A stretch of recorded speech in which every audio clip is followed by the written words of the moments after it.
Sean Murphy to break. So Sean won the toss and he is breaking off.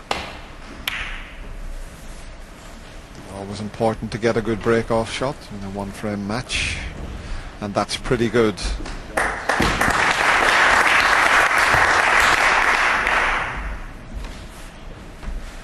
Whichever player wins here will be very popular.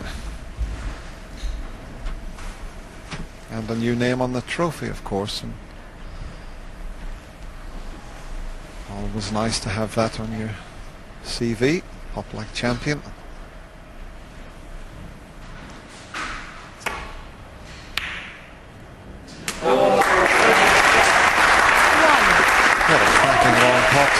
That looked to be the perfect break-off shot, and the smiling Ken cues this one perfectly, but he's left himself a very tricky black, and Steve, the fit Steve Davis, has sprinted up the stairs and is in the commentary box watching this black.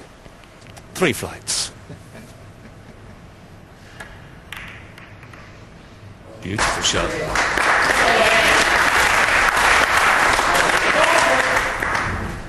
Not ideally on this red, but 8. Getting the extension out. I think he'll probably pot it. Now, this is another innovation that we didn't have all those years ago. Extensions and pieces to put on the end of the cue. The old long tackle with a tip on it the size of a, well, it was like a mushroom on the end of it. A big mushroom.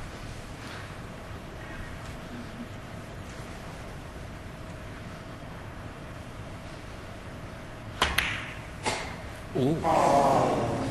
It does, as I mentioned in one of the other frames, change the cue characteristics a bit. Even though you're playing with your own tip, you've got a lot more weight on the cue, and effectively it makes perhaps the cue a bit stiffer, or it certainly pushes the ball off course a bit more. So if you're playing with side spin, as Ken was there, perhaps you have to allow for a bit more throw off from the tip, and that's why he caught it a bit thick. So an excellent chance for Sean Murphy. We've seen what sort of form he's in.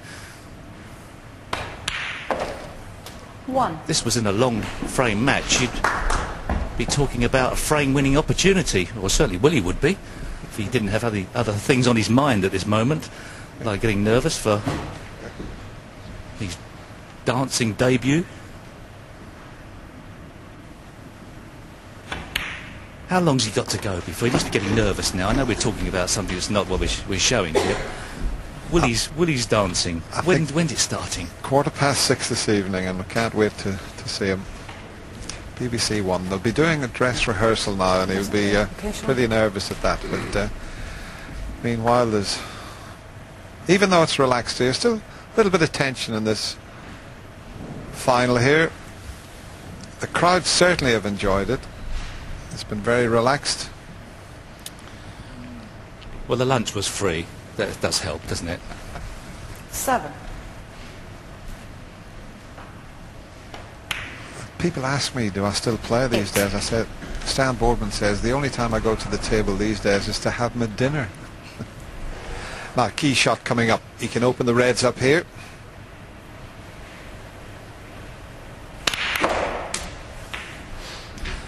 Massive amount of backspin on to not only try and disturb all the reds, but to play position on this red into the corner, which he's 15. He's on, but in some ways he may be on it too well, because I'm not sure how easy it is to get out of this position, to get, he might be okay, to get away from the cushion.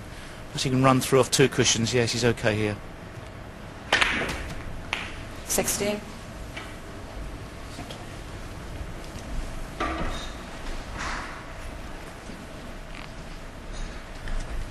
Yeah, they didn't split too well previously, so he might just play another cannon here when potting this black. How's what that? Another fantastic strike. He does strike the ball so well. 23. There's no shot in the book Sean Murphy struggles with, but screwbacks are the bane of most amateur players' lives when it comes to not only hitting them well and getting the screw back on, but then potting the ball as well. Sean Murphy does it effortlessly. And when it comes to playing angled screwbacks, when you've got to cut the black in and also go into the pack, it's very easy to take your eye off the shot, but Sean Murphy concentrates on the pot and lets the cue do the work. That was missable. Sean Murphy. Same thing applied, but it was a missable shot. Yeah, I think it was the previous shot. He didn't quite get on the black as he intended. He was a bit further away from it, and a little bit of tension creeping in there. He knew that that was a very good chance with the way the reds were situated. Yes, I think all the players have played pretty relaxed to get to the final. Perhaps the only tension in the game may be this final, because there is some prize money at stake, a significant jump for a day's work anyway.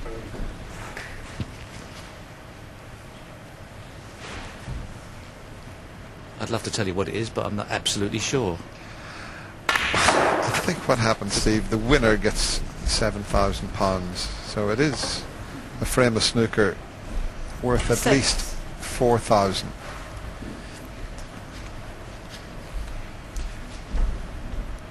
Have another go, Will. Dan, sorry. Well, More? I think some of the players, Stephen Hendry thought the winner got 7,000. It may be 10,000. I think probably it was 10,000, but they told Stephen it was 7. They told him it was 7 just because they're going to deal with him for less, and then he just jumped at it, you know.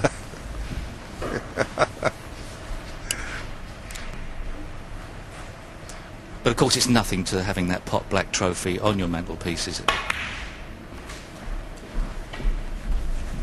Not the biggest trophy in the world that Snooker World's ever produced, the pot black trophy, 12. but in some ways the most important, because it started snooker off. And there it is there. In fact, I've still got 13. some pot black cufflinks and a pot black tie. They used to.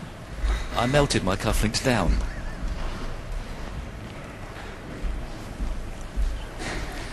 So, 4 open reds, very gettable, but needs a good positional shot.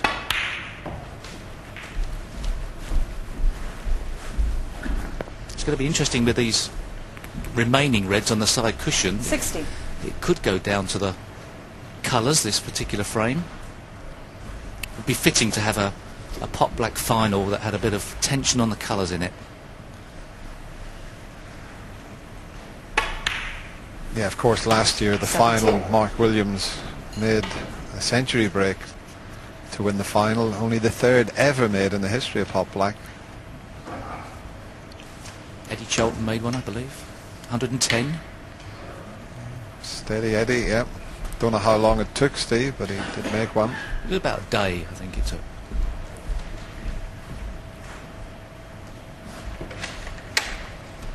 This is a bit easier because it's dead straight. He won't be putting any side spin on, so no danger of missing this, he said.